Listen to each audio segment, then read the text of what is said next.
లోపలికి రా భూమి. పెళ్ళాయకెలాగూ ఉడికాలు పెట్టే వస్తావు కదా. రా, కమ్, కూర్చొని మాట్లాడుకుందాం రా. చూడు సూర్య, నా గురించి అనవసరమైన ఆలోచనలు పెట్టుకోకు. నేను గగన్ బావకి తప్ప వేరొకరికి నా మనసులో కానీ నా జీవితంలో కానీ చోటు ఇవ్వలేను. నా సిచ్యువేషన్ని అర్థం చేసుకుని ఆ వీడియోని దయచేసి డిలీట్ చేయి. మా నాన్న జైలుకు వెళ్తే నేను చూడలేను. నువ్వు తప్పకుండా వస్తావని ఎక్స్పెక్ట్ చేశాను గానీ చెప్పిన సోదే మళ్ళీ మళ్ళీ చెప్తావని నేను అస్సలు ఎక్స్పెక్ట్ చేయలేదు భూమి. నేను సిచ్యువేషన్ అర్థం చేసుకున్నాను కాబట్టే ఒంటరిగా బతుకుతున్న నీతో జత కట్టాలనుకుంటున్నాను. నిన్ను పెళ్లి చేసుకుని నీకు అందమైన జీవితాన్ని ఇవ్వాలనుకుంటున్నాను. మొగుళ్ళేని ఆడదాన్ని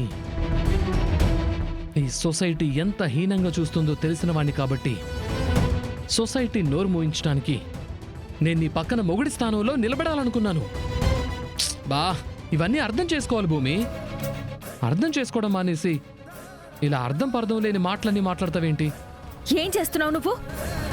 ఆడదాన్ని దక్కించుకోవడం ఈజీ, కానీ గెలవడం కష్టం.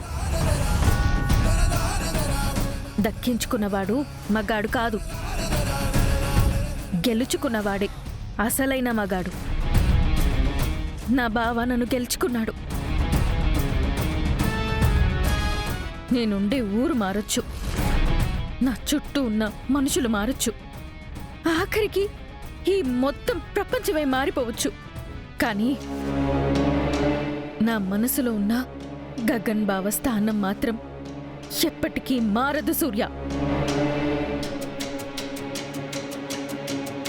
నేను బ్రతుకుతున్నదే నా బావ కోసం. దయచేసి ఈ పెళ్లి విషయం వదిలేసి ఆ వీడియోని డిలీట్ చేయి ప్లీజ్. చూడు భూమి, గగన్ మీద నీకున్న ప్రేమని నేను అర్థం చేసుకోగలను. At the same time Gagan మీద నీకున్న ప్రేమని మర్చిపోయేలా కూడా చేయగలను. అది ఈ జన్మలో జరగదని చెప్పాను కదా సూర్య. కానీ నువ్వు ఒప్పుకుంటే జరుగుతుంది కదా భూమి. మనిద్దరికి పెళ్లి జరిగి మనకు ఫస్ట్ నైట్ అయిపోయిందనుకో. నోర్మోయ్. ఐ ప్రామిస్ భూమి, ఆ క్షణం నుంచి గగన్ నామస్మరణ ఆపేసి ఈ సూర్య నామస్మరణ చేస్తూ ఉంటావు. ఏం కూసావ్రా?